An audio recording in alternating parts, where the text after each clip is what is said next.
Bonsoir à tous et merci d'être avec nous. Cinquième et avant-dernier volet de notre document L'histoire d'une indépendance. Notre invité ce soir est M. Abdallah Mohamed Kamil, âgé aujourd'hui de 70 ans.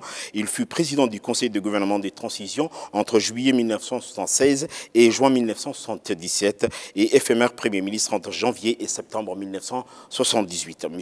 Abdallah Mohamed Kamil s'exprime également pour la première fois à la télévision nationale sur cette période coloniale et la première année de l'indépendance. Voici l'intégralité de son entretien. Quelle a été votre position, vous, par rapport aux événements de 1966? Quelle a été votre position, vous, Abdallah Kamil, à l'époque? D'abord, disons que ça s'appelait encore Côte française de Somalie. Et ma position, c'était une action, position active. J'ai participé activement à la préparation, aux manifestations et ensuite après les manifestations. C'est-à-dire, d'abord, nous avons préparé, j'étais sympathisant, très sympathisant du parti qu'on appelait l'Union démocratique Afar, qui était présidé par M. Urbiso Gaddito, avec comme fer de lance M. Cheko et son groupe, Abdallah Dabale, Ahmed Youssouf, Mohamed Ismail, etc. Et là, nous avons dit qu'il va falloir démontrer que nous ne sommes pas contents. Et nous avons pris une décision disant, bon, maintenant, ça sera pour l'indépendance. Nous allons demander l'indépendance. Et une fois entre nous arrêtés, nous avons fait appel à nos frères concitoyens somaliens pour leur dire voilà notre position. Et nous avons fait appel à M. Moussa Ahmed Idriss, qui était député élu par les moyens de la PMP, Parti du mouvement populaire. Et donc Moussa Ahmed est venu avec un certain qui s'appelait Mohamed Abdi Di Chaudenana et avec une troisième personne. Il est venu, nous l'avons reçu dans la maison de M. Cheko, à l'autre bout de l'avenue 13. Et nous lui avons expliqué que voilà, nous sommes là. Et naturellement, eux, de leur côté, s'étaient déjà préparés. Et ils nous ont dit, mais c'est très bien, on vous attendait, ça va aller à leur go. Simplement, nous leur avons expliqué, et en tout cas moi, que en fait, ce que nous cherchions, bien que nous disions nous voulons l'indépendance, ce n'était pas une indépendance immédiate, mais c'est d'éviter de chercher à avoir une ouverture sur l'avenir. Ça pourrait être dans 5 ans ou dans 10 ans ou dans 3 ans, mais la situation qui était là était inacceptable. Est-ce que vous nous dites, M. Abdallah Kamil, qu'en 1966, vous étiez convaincu de l'indépendance inéluctable du territoire ou pas? Bien avant, depuis toujours. Simplement, il fallait la préparer. Pourquoi? Eh bien, en 1958, il y a eu la demande du général de Gaulle à toutes les colonies françaises, voulez-vous rester avec nous dans ce qu'il a appelé ce que sera l'Union française ou vous voulez partir? Et à Djibouti, ceux qui ont dit nous voulons rester avec la France ont été les plus nombreux. En 1962, j'étais étudiant à Paris. Il y a eu une délégation composée de M. Absi Bouh, président du PMP, et de M. Urbiso Gaddito, président de l'UDA. Ils sont venus demander à la France une simple ouverture. Je crois qu'ils disaient un statut évolutif et évolutif. Niet. Monsieur le sénateur Mohamed Kamil, le député Hassan Gouled, à peu près à la même époque, ont essayé aussi d'obtenir une certaine ouverture. Refus. Et en plus, il y a un bruit qui courait, qui disait qu'à partir de 1968, vous risquez devenir un département de français et non plus un territoire, bon, alors, ni une colonie. Alors là, ça, naturellement, tout ceci on fait. Et la situation locale, sur le plan local, il y avait le gouvernement de M. Ali Aref et il y avait une très forte opposition de la population. S'y est ajoutée une motion de censure présentée par les députés, on disait les conseillers, motion de censure, qui a été rejetée par le gouverneur. Situation déjà, je dirais, de pré-révolte.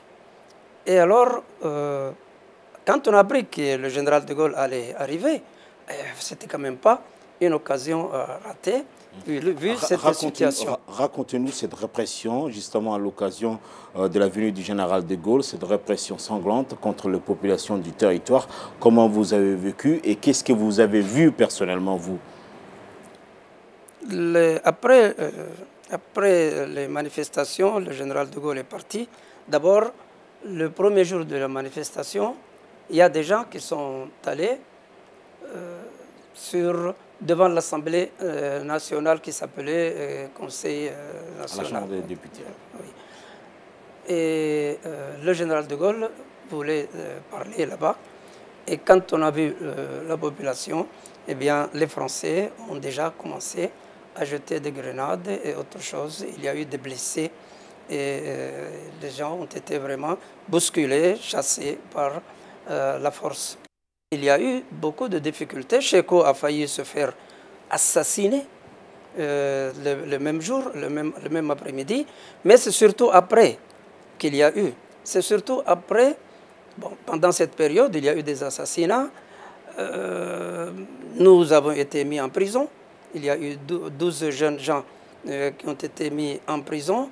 Et donc, c'était déjà des difficultés. Mais c'est surtout après le 19 mars 1967, après que le référendum, les deux partis, les deux côtés se sont séparés, les Afars pour le oui, Somalie pour le non, et le oui l'a emporté, qu'on dise de quelle façon que ce soit, c'est pour le gouvernement français et pour le côté Afar, c'est lui qui l'a emporté. Et alors, qu'est-ce qui s'est passé? C'est en ce moment-là qu'il y a eu vraiment des difficultés. Des gens ont été assassinés. On a en masse expulsé beaucoup de la population. On a mis le barrage, le fameux barrage là, qui a empêché que les gens qui sont du côté de l'Adda ou même de plus près de Arta ne pouvaient pas entrer sans montrer patte blanche.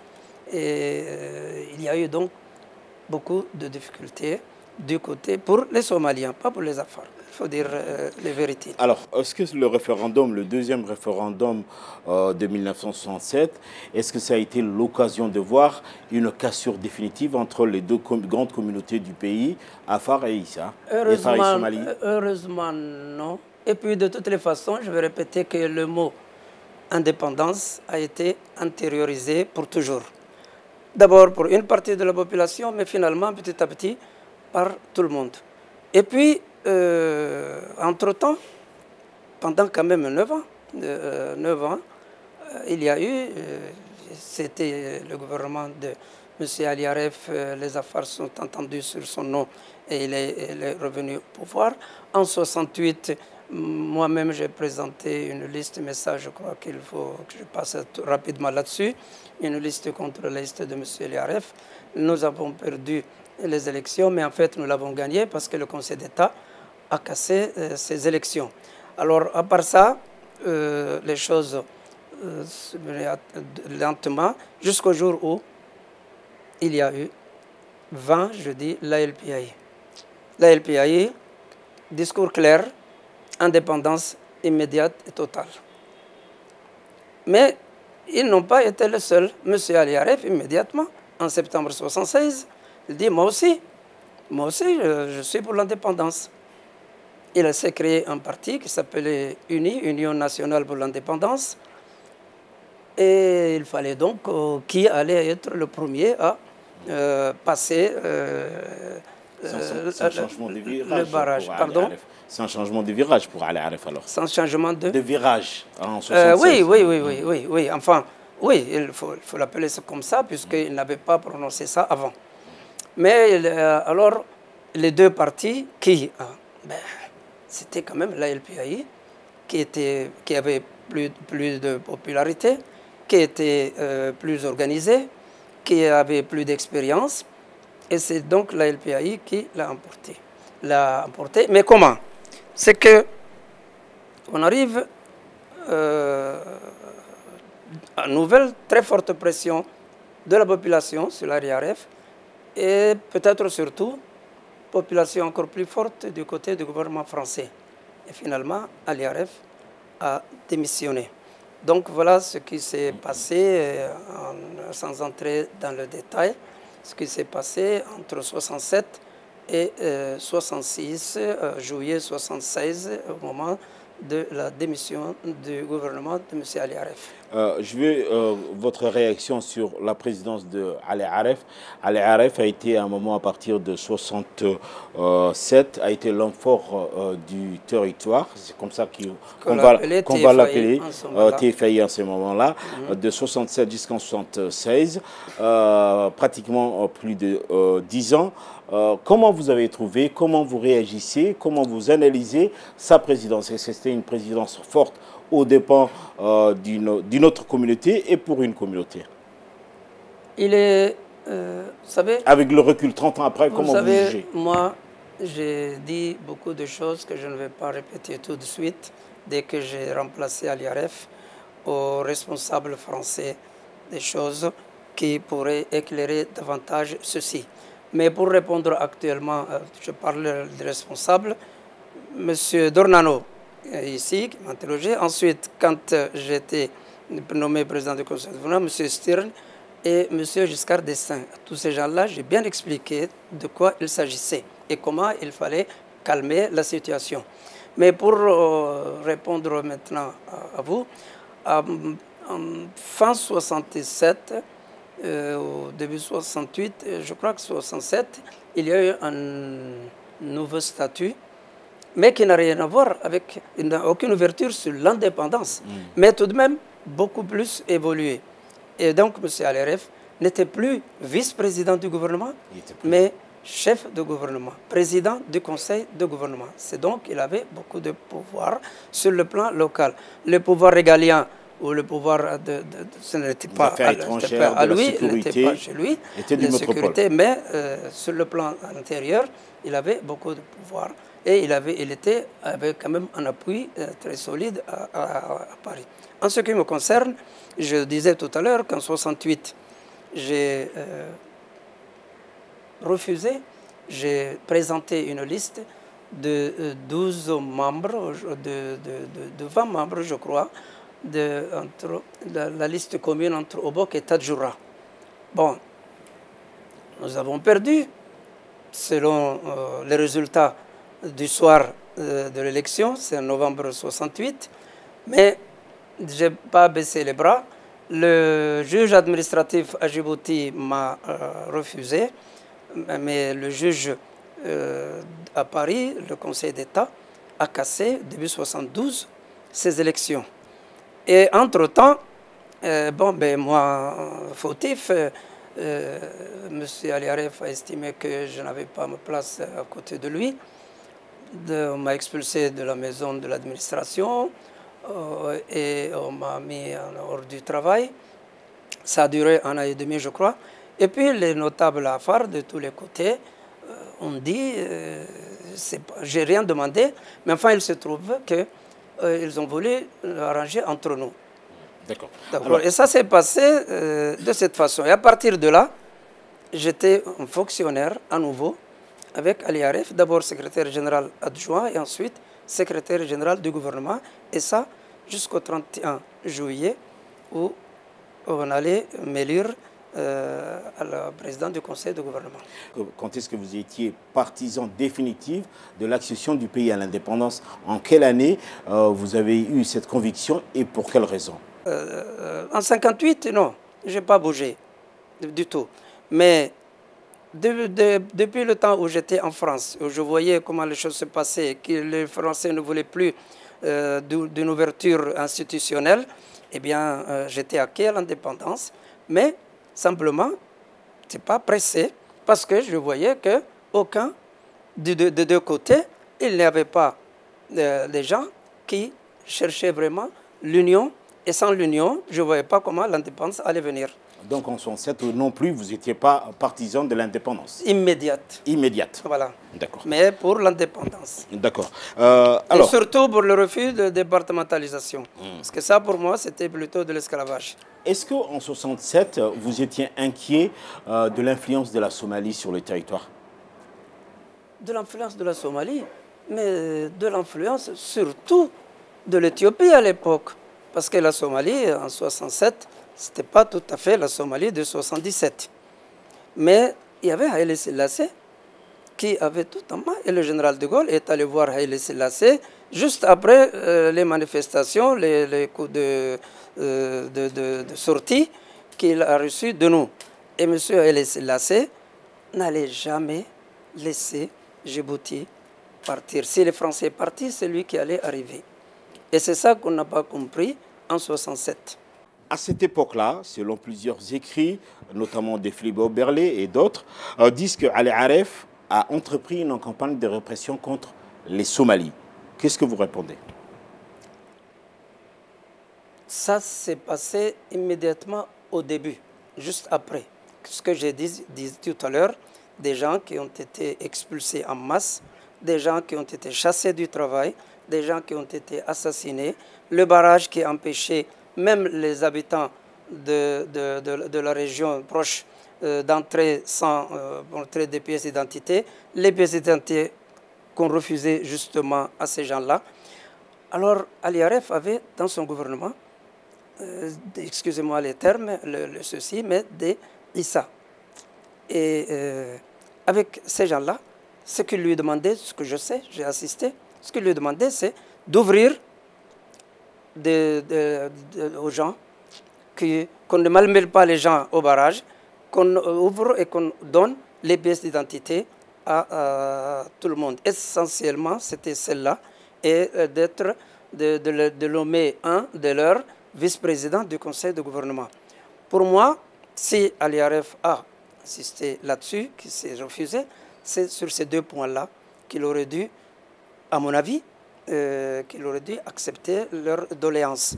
Pour le reste, sur le plan économique, ou sur le plan administratif, à part les chasses après l'élection, les gens qu'il a mis à la porte comme moi, comme Ismaël Ali Youssouf et comme d'autres, comme Jama Gilal, comme Abdelkader Ouaberi et beaucoup d'autres.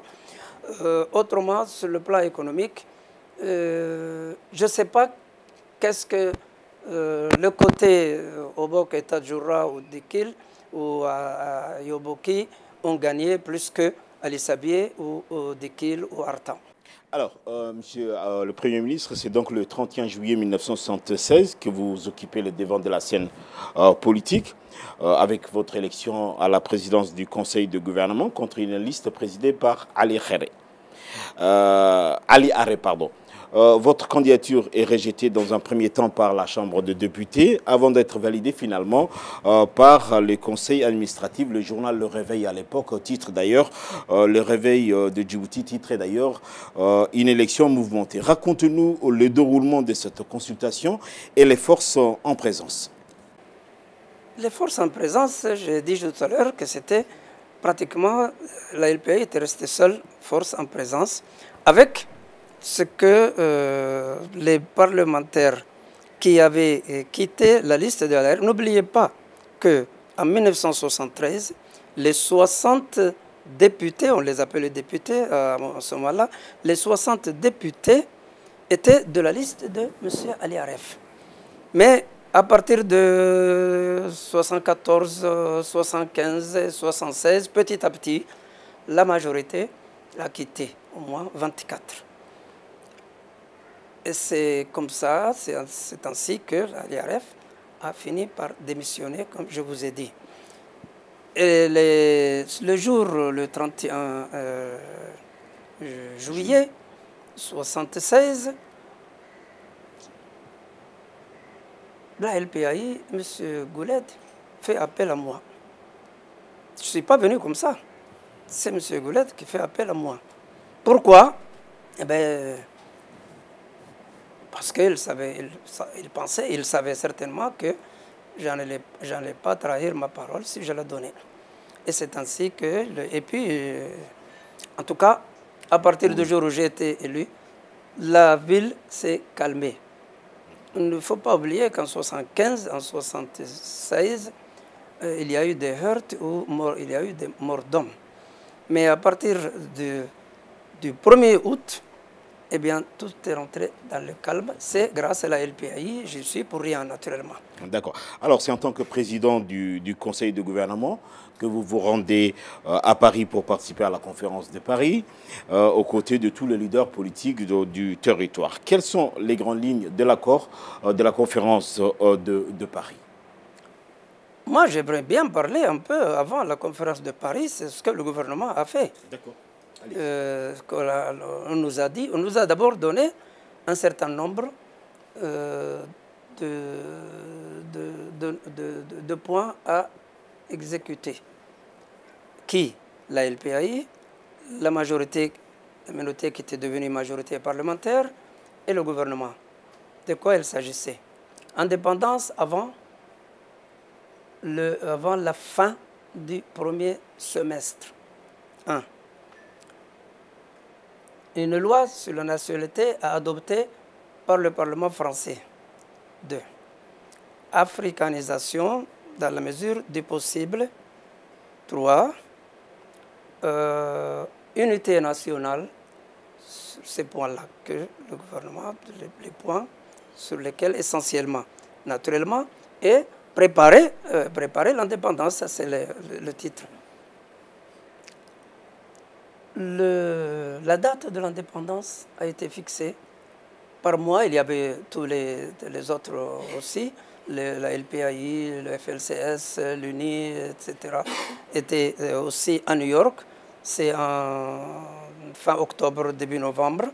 Et j'ai demandé et obtenu du gouvernement français, par l'intermédiaire de son représentant à New York, M.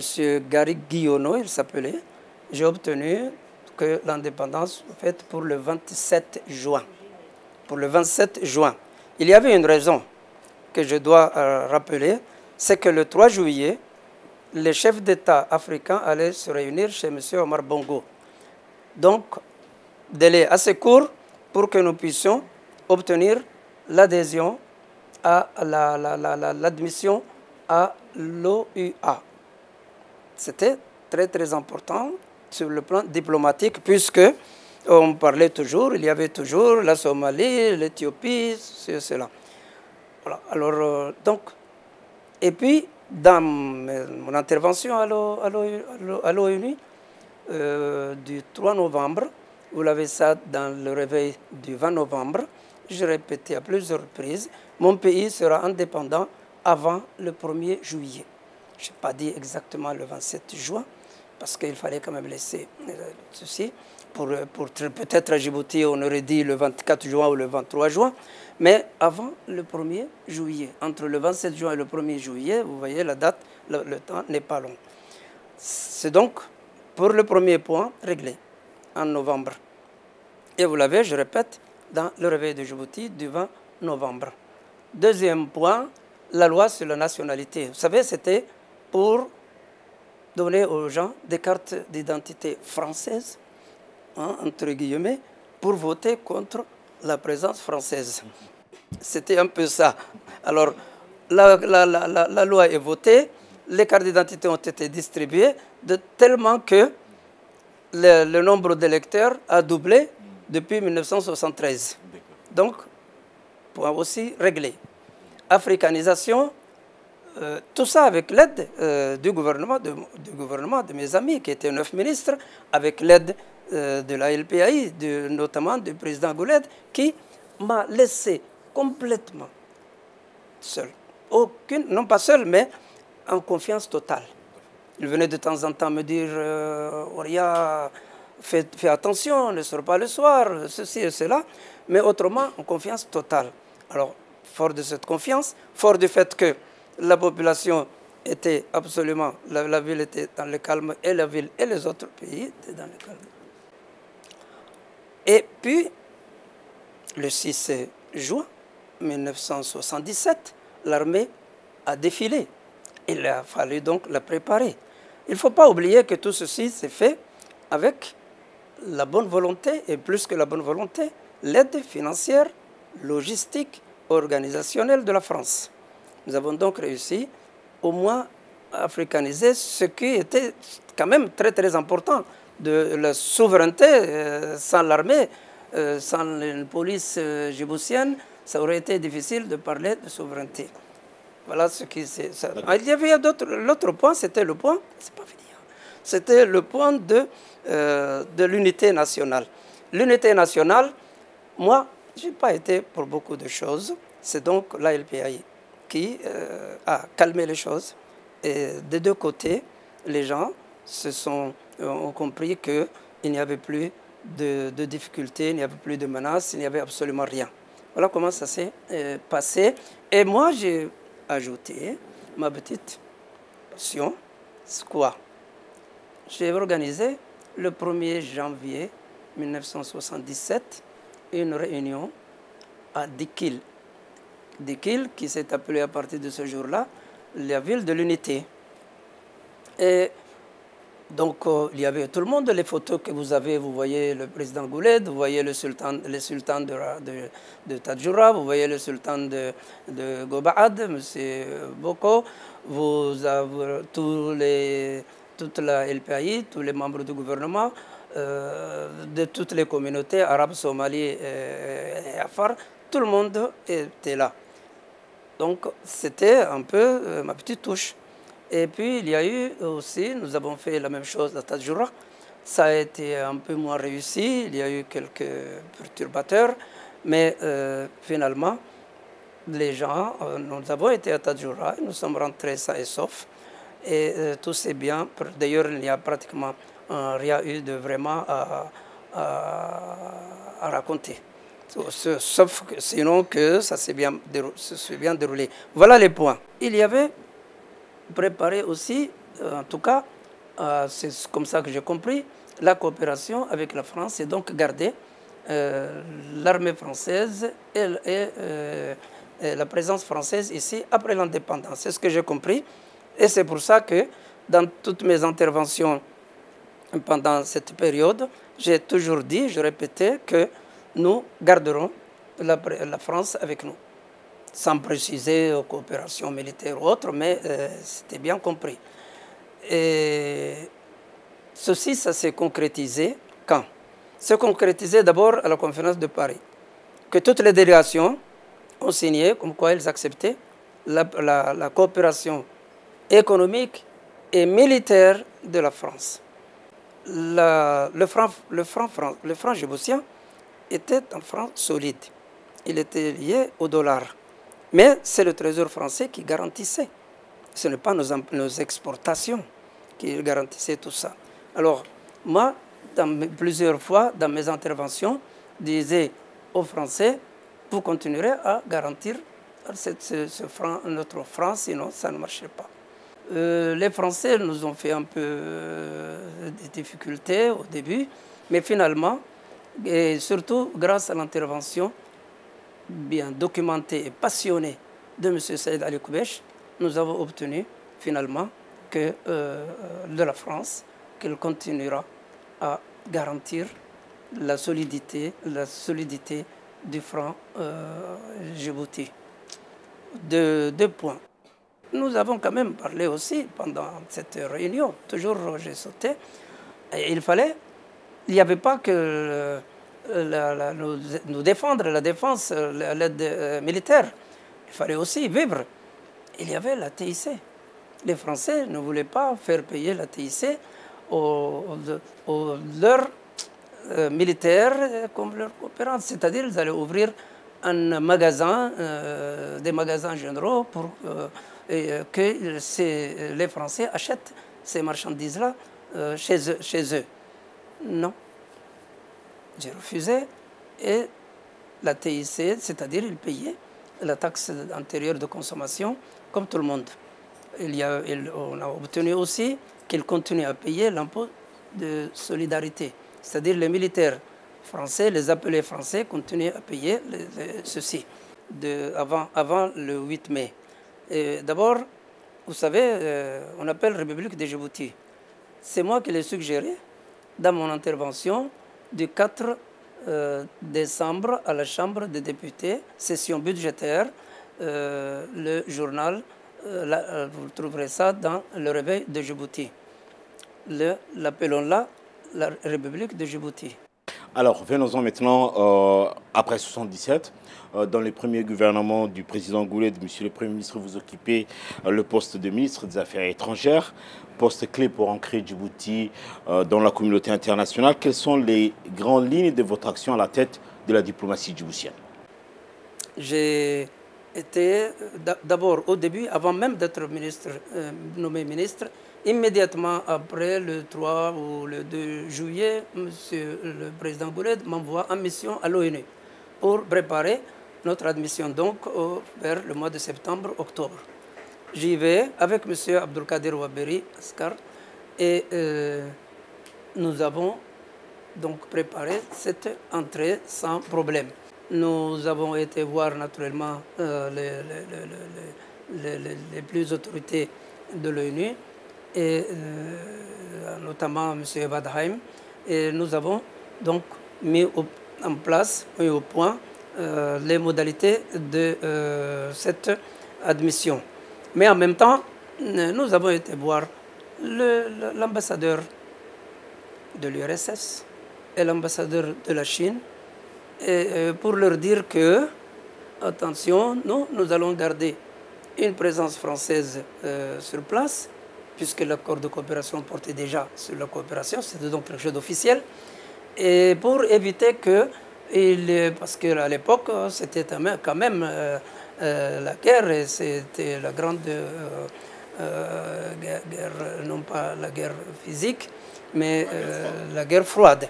Et alors, ça va être leur dire, voilà, nous allons le garder et nous demandons quand même d'être admis.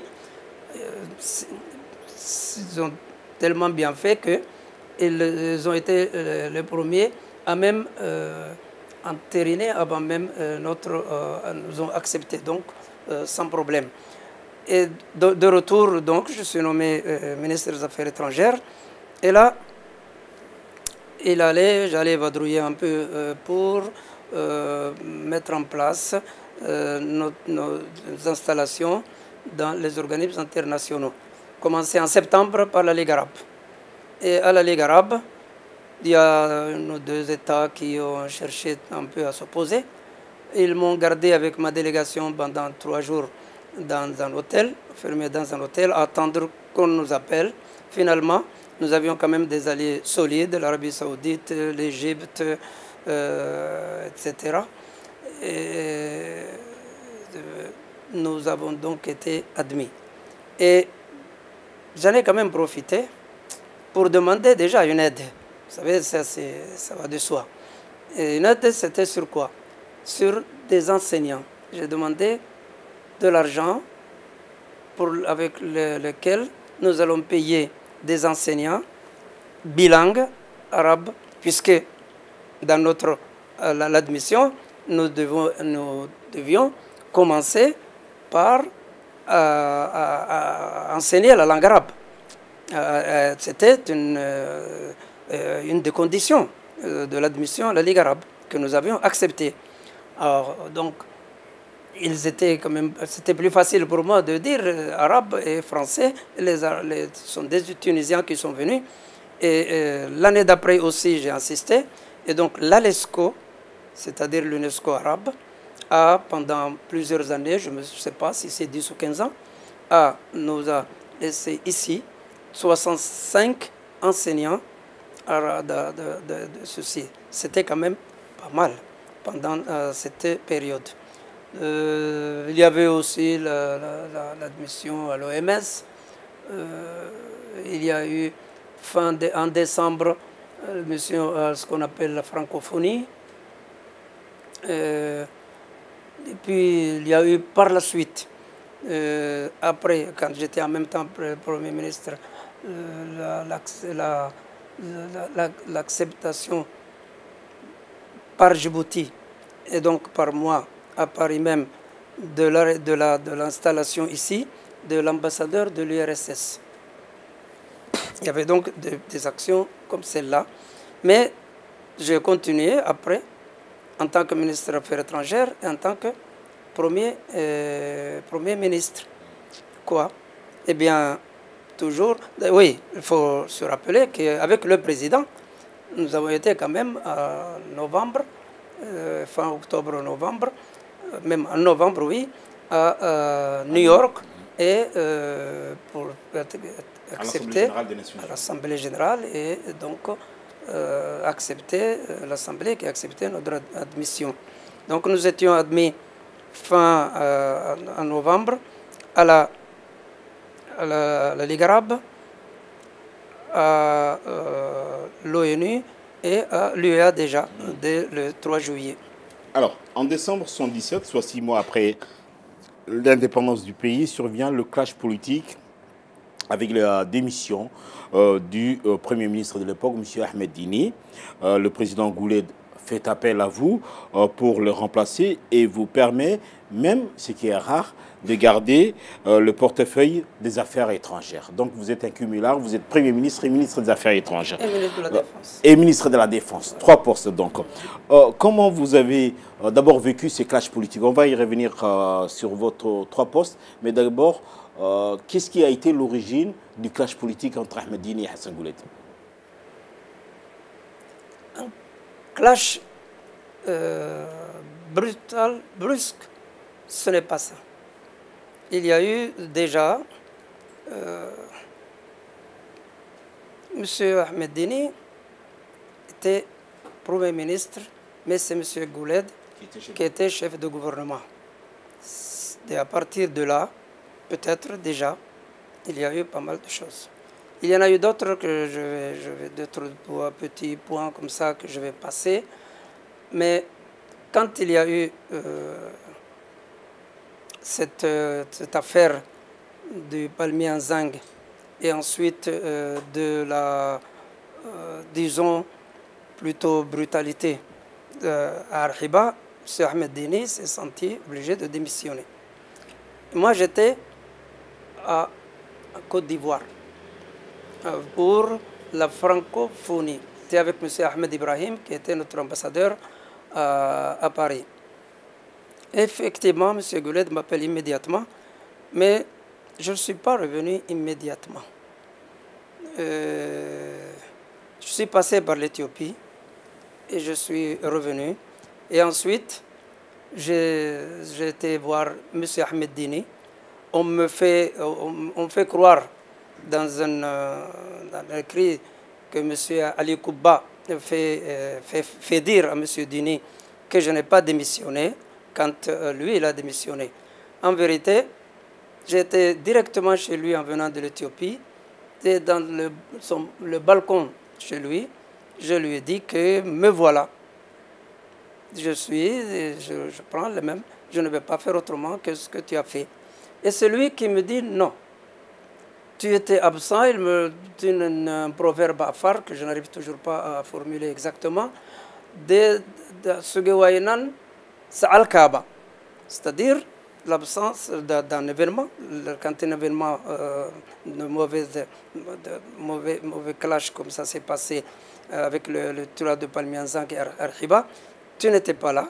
Et donc maintenant, tu vas devenir l'homme de la situation, l'aîné, quoi. Littéralement, le mot arabe. Et j'ai dit, bon, mais devant les députés Afar. Et le lendemain, on m'amène devant les députés Afar. Et Ahmed Dini dit, voilà, Abdallah Kamil va renouer les liens. Nous ne voulons pas une cassure totale, définitive. Abdallah Kamil va renouer les liens. Et simplement, on m'a chargé de 3 conditions. 3 conditions. Lesquelles? Il fallait Qui vous charge des 3 trois conditions. Disons les députés Afar. et Ahmed Dini, naturellement, qui était là. Et quoi? C'est faire sortir de prison les jeunes qui ont été emprisonnés à cause justement après l'affaire du palmier en Zang. Se faire inscrire autant de militaires que l'on a pris pour les FLCS, c'est-à-dire 700. Et puis récupérer, retrouver, amener le titre de Premier ministre, chef de gouvernement. Bon, naturellement, M. Gouled vous n'êtes pas nommé encore Premier ministre? Non, pas encore. C'est à la réunion du dimanche, alors que c'était jeudi que je suis revenu d'Éthiopie. C'est la réunion de vendredi, je veux dire, et on me charge. Alors je vais voir M. Gouled, qui m'attendait d'ailleurs, et puis rencontre très agréable, mais c'était un peu trop. Surtout le problème du chef de gouvernement, Premier ministre, chef de gouvernement. J'ai répété tout à fait honnêtement les conditions qu'on m'a imposées.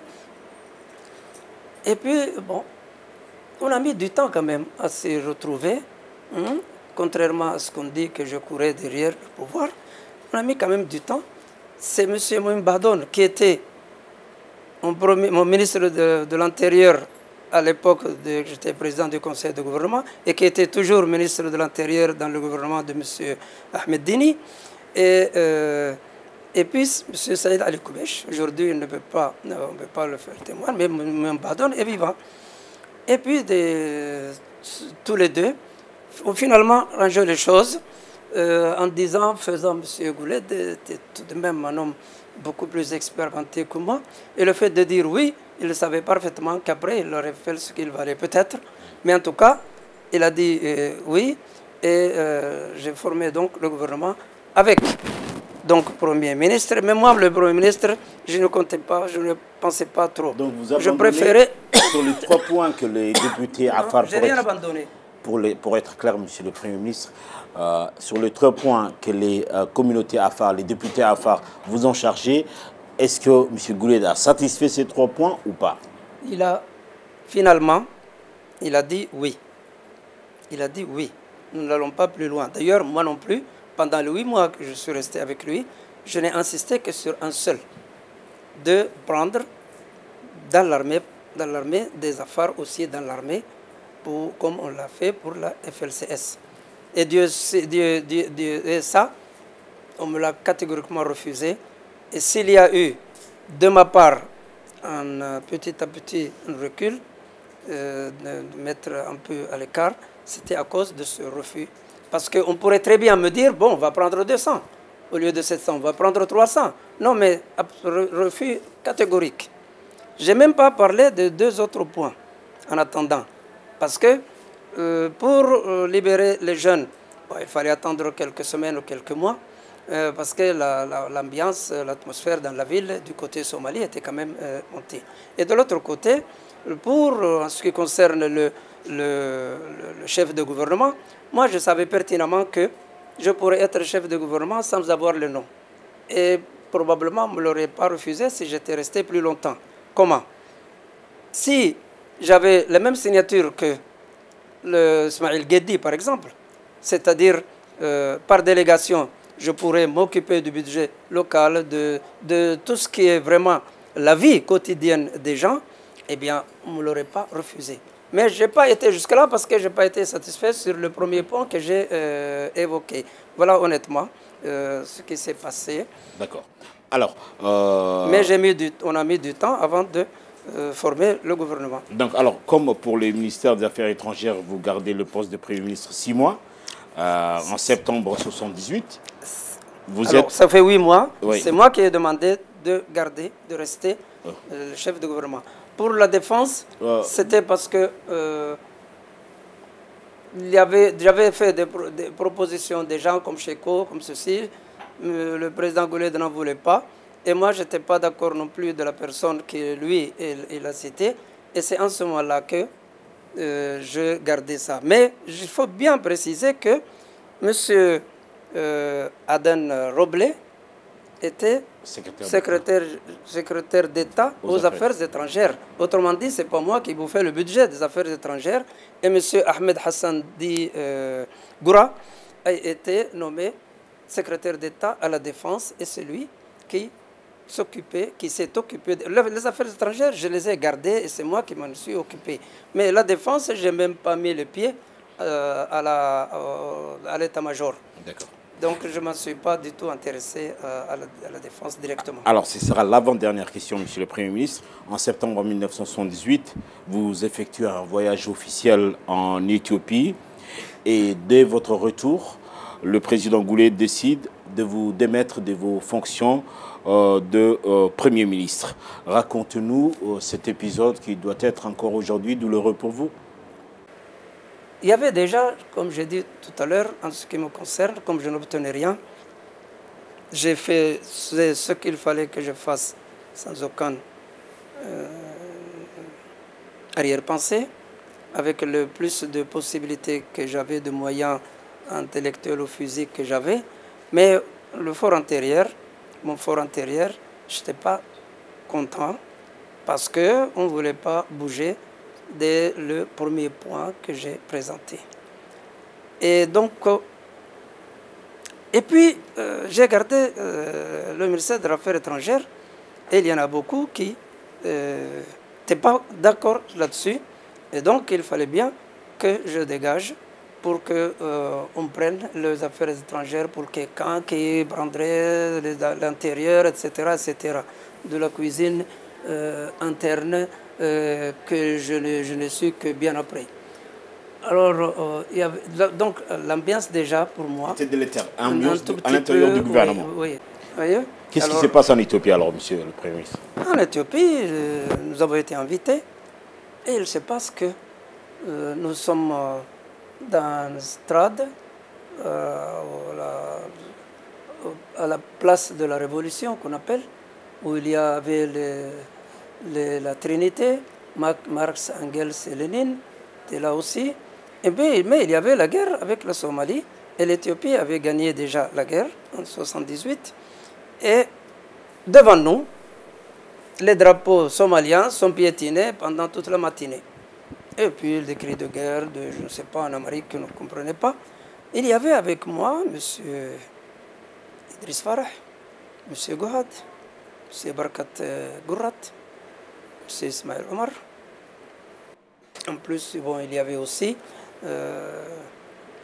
Ismaël Tani, Mohamed Ali Shakir.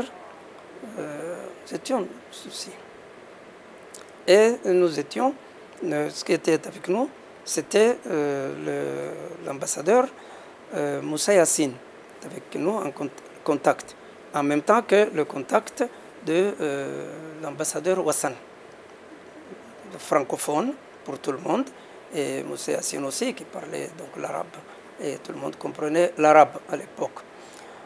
Et bon, ensuite le soir, on me dit, on ne m'avait même pas dit avant, on me dit alors qu'on était là, on avait pris nos places pour retourner le lendemain. Tout le monde, on avait retenu nos places dans l'avion du lendemain. Et qu'est-ce qui se passe? Moi, on vient me chercher, M. Hassan vient me chercher pour dire, écoute, il y a un dîner avec le chef de délégation. Bon, un dîner. Je reviens du dîner, mais avant de repartir, j'ai dit à Hassan, bon, je vais voir le président pour le saluer, c'est-à-dire Mengistu. Et Mengistu me dit, mais comment? Vous allez partir sans qu'on se rencontre, sans venir me saluer? Qu'est-ce que c'est que ça? Au fond, il ne m'a pas dit qu'est-ce que c'est que ça. Mais en vérité, c'était ça, parce qu'on ne connaissait pas un peu le protocole. Alors je reviens chez les amis et je leur dis, écoutez, on annule le départ, on reste. Parce qu'il faut qu'on aille voir le président. Non, on parle demain matin. Non, on ferait ça, non. Oui, parce que la population était très mécontente ici du fait que, parce qu'on me mettra ça sur mon dos, que j'ai piétiné le drapeau somalien, mais moi j'étais avec eux, strade là-bas, à regarder de haut. Non? Et tout le monde regardait ça. Alors évidemment, ils avaient écho de la ville, n'étaient pas contentes. Et ils voulaient rentrer rapidement. Bon, moi, j'ai attendu que le Mengistu me reçoive. Je n'ai pas téléphoné au président Gouled pour lui dire, écoute, ils m'ont quitté, mais ils me laissaient tout seul. Je suis sûr qu'ils les auraient remis dans l'avion. Mais ça, je ne l'ai pas fait. Il faut bien reconnaître les choses. Il faut que je vous dise tout, n'est-ce pas? Et non pas tout ce qui est de mon côté. Hein. Je ne l'ai pas fait. Donc, c'était le silence. Je n'ai même pas donné un seul coup de fil à M. Gouled. Ça a duré 5 ou 6 jours, je ne me souviens pas. Et quand il me reçoit, c'était un peu... C'était l'après-midi, vers 6 heures, je ne me souviens jamais, je n'ai pas noté tout ça. Et quand j'entre, il me reçoit pendant 10 minutes. Il y avait M. Hassan qui était l'interprète. Hein, dans 10 minutes, et il me dit, oui, mais j'ai le cocktail, je vais vous recevoir ce cocktail. Bon, qu'est-ce que vous voulez? Je ne vais quand même pas lui dire, je vais me recevoir immédiatement. Le cocktail, qu'est-ce qu'il y avait? Attention, les invités. Qui étaient les invités de M. Mengistu? Mais c'est M. Castro. C'est la deuxième personnalité de l'URSS qui était ses principaux invités. Alors, quand j'arrive au cocktail, il est entouré par ces deux messieurs et d'autres chefs d'État qui étaient venus aussi, africains, et des ambassadeurs, y compris celui de la France. Et tous ces moments, notamment l'ambassadeur de France est là. Qu'est-ce qu'il voit? Il me voit saluer M. Castro. Parce que l'autre là, quand ils sont là, ils sont réunis, tout le monde arrive. Où est le Premier ministre de Djibouti? Appelez-moi le Premier ministre de Djibouti. J'entends ça hein, de loin. Alors M. Hassan qui vient en courant, allez, venez, on vous appelle, et j'arrive. Ben, j'arrive, je salue tous ces beaux mondes-là. Et le Castro et le vice-président de l'URSS. Oui, alors je suis devenu immédiatement, probablement, notamment dans les yeux de la mission française, l'homme qui a vendu le pays. Ouais. Bon, aux communistes. Déjà, aux communistes, oui, aux communistes, bien sûr, il a vendu le pays. Maintenant, les Français n'ont plus rien. Bon, voilà comment ça s'est passé. J'ajoute que, je dis simplement que je suis persuadé que l'ambassade de France n'est pas restée tranquille cette nuit. C'est pour ça que j'ajoute. Et au retour de Djibouti, Hassan Gouled se sépare de vous? Retour de Djibouti, immédiatement, soit très correctement. Je suis là au Conseil des ministres et il me dit, bon, ben, j'ai accepté, non pas les injures, mais de ne pas avoir été un peu respecté, je ne me souviens pas des termes, mais je ne vais pas accepter qu'on bafoue aussi l'intérêt du pays. Et donc, merci M. Abdallah Kamil. Et on est parti dans de bons termes comme ça. On est resté d'ailleurs jusqu'à sa mort. Vous le regrettez encore, M. le Premier ministre? Non. Si je regrette,